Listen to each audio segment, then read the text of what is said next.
the president doesn't need a cognitive test. That is not my assessment. That is not my assessment. That is the assessment of the president's doctor. That is also the assessment of the neurologist, who has also made that assessment as well. Leading tech companies like Anthropic, and I'm going to mispronounce. I'm not going to try. Joe Biden recently took his annual physical, and conveniently there was no cognitive test, which seems like it might be necessary when you're an 81-year-old man running the most powerful nation in the world. And did the president take a mental fitness or a cognitive test during his physical this morning? So let me just say I did see Dr. O'Connor, and he stopped by my office earlier today after the president completed his physical this morning, as you all know. He was happy with how everything went, and as soon as he finishes completing the memo, it will be a robust, comprehensive memo. We will certainly share that with all of you, as we have done in the last 2 years. And look, you saw the president return to work. He took some of your questions not too long ago, and you saw Still he's not going to continue answering to fight for the American people. And in this particular instance, he was talking about fighting crime. So the president's going to continue that process. As it relates to, you were asking me about a cognitive test. As it relates to that, look, the president doesn't need a cognitive test. That is not my assessment. That is not my assessment. That is the assessment of the president's doctor. That is also the assessment of the neurologist, who has also made that assessment as well. And, and you've heard us say this, and I'll reiterate this, the president's doctor has said, if you look at what this president, the president who is also the commander-in-chief, he passes a cognitive test every day, as he moves from one topic to another topic, understanding the granular level of these topics. You saw him talk about fighting crime today. Tomorrow he's going to go to the border. Next week he's going to give a State of the Union address. And so we have to keep that in mind. This is a very rigorous job, and the president has been able to do this job every day for the past 3 years. And let's not forget, he is also leading a historic presidency, which is also important to note in everything that we've been able to do. He's been able to get done over the past 3 years. Given that there's been so much scrutiny, and you say there's no problem, he'd pass the test every day, why not just have his doctor administer the test and then case closed? Exactly. Because the doctor doesn't believe that he needs one, because including the neurologist doesn't believe he needs one. Look, I think folks need to understand that the president passes, again, a cognitive test every day. If you look at what a clinical cognitive test is actually, what it actually does, it is a 15-minute appointment that is administered by someone that most of the time people don't actually know. And the president has a team of doctors that is with him 24/7, and he is able to do the work every day that is rigorous, that is more rigorous than it would be for any 15-minute clinical appointment. And you think about the job growth, you think about the record small business action, you think about the bloom in that particular space of 16 million more small businesses have been created. You think about delivering historic investment. That has been done by a president who has to deal with these issues every day, again, on a granular level. And so his doctor, including the neurologist, do not believe that he needs one. That is their assessment. She's basically saying, trust me, bro, what he does is way harder than this test, so he doesn't need to take this test. And then her point is, well, if it's way harder what he's currently doing and he's so awesome, why doesn't he just take the test? Because, hey, the American people would like to see that, because the American people, who, by the way, give him a very low approval rating, don't think he's up for the job cognitively. Many American people don't. So why not? You're a servant of the American people. Why not just take a quick, if it's so easy, if you know you'll just beast it because you're so sharp, just take the test so we'll know. We all know what the answer is to that. It's that he would absolutely fail the test. We know that he's confused world leaders for world leaders who have already died. He's confused dates. He's confused all sorts of things, the country he's in. So she's just straight up lying to us about that. And let's not forget the special investigation in the classified documents. In the report, the special investigation that they did into the classified documents that he had just laying around in his garage. Remember, the reason that they decided not to prosecute him was that he was an old man who forgets things, and he's basically not mentally fit to stand trial, and the jury would be sympathetic to that. So this is reading directly from the report. This is the actual report. We have also considered that at trial, Mr. Biden would likely present himself to a jury, as he did during our interview of him, as a sympathetic, well-meaning, elderly man with a poor memory. Based on our direct interactions with and observations of him, he is someone for whom many jurors will want to identify reasonable doubt. It would be difficult to convince a jury that they should convict him, by then a former president well into his 80s, of a serious felony that requires a mental state of willfulness.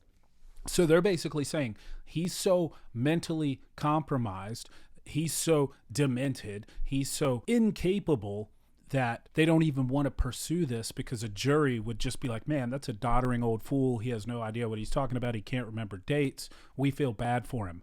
Yet, this guy can remain in the position of commander-in-chief of the most powerful nation in the world. And he's just doing such a great job that he doesn't have to take a cognitive test, because the test would be too easy, and that's pointless because he's already doing something way harder every single day. I'm going to show you guys a little clip from On Demand News showing just how cognitively sharp and on top of things he is. Good afternoon, folks. I'm not introducing me, Mark is. So thank you all. God bless you all. Let's go lick the world. Let's get it done. But I tell you what, I don't know about you, but I'm going to go to bed. Have a good time. Thank you for your service from the bottom of my heart. Really. Happy Thanksgiving. See you all. Oh, who am I giving this to? Where do I go? What do I do? Remember that when he fell asleep? Middle class was built by the middle class, and the unions built the middle class. The middle class was built by the middle class, guys. Profound.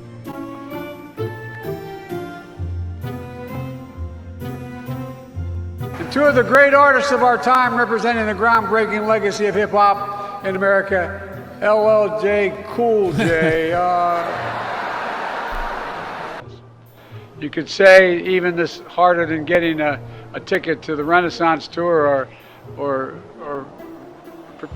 Britney's tour. She's down in, it's kind of warm in Brazil right now. And by the way, with other movies she's earned a Golden Globe and a Primetime Emmy. Enemy. That's me. Emmy?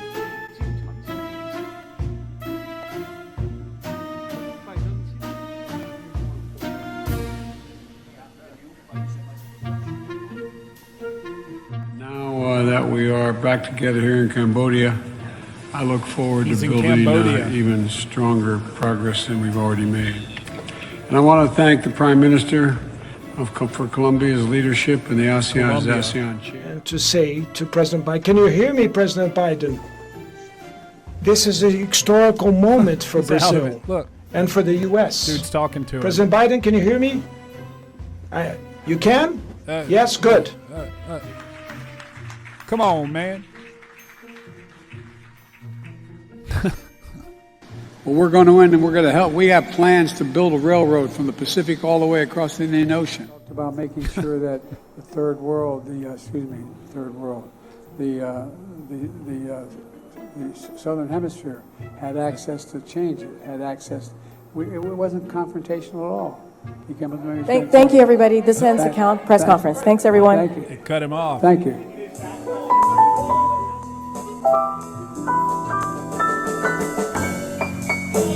Where am I?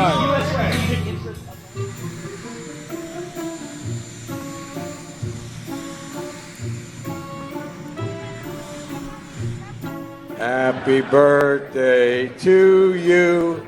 Happy birthday to you. Happy birthday, dear Alan. Happy birthday to you. Instead of cutting them, or like Congressman Trump and Bo want to do. Congressman President Trump Harris and there to Bober. make sure we do this the right way. Leading tech companies like Anthropic, and I'm going to mispronounce. I'm not going to try.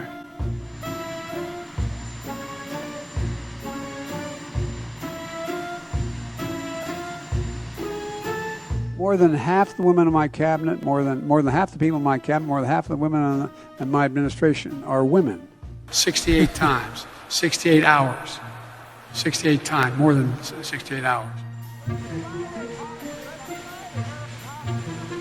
All right. God save the Queen, man.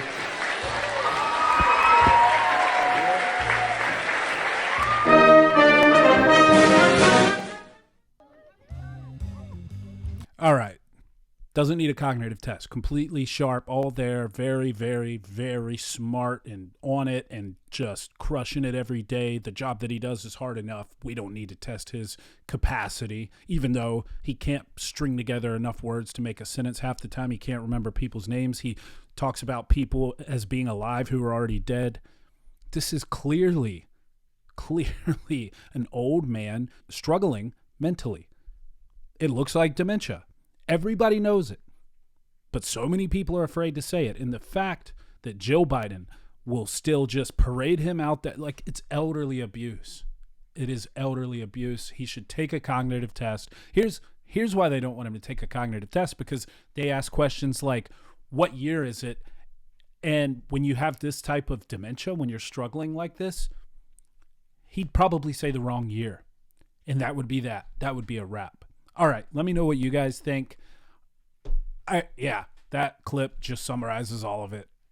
Anyway, just tell me what you think. If you think he's sharp, let me know, and let me know why. If you don't, most of you probably don't. All right, please subscribe to the channel. Bye.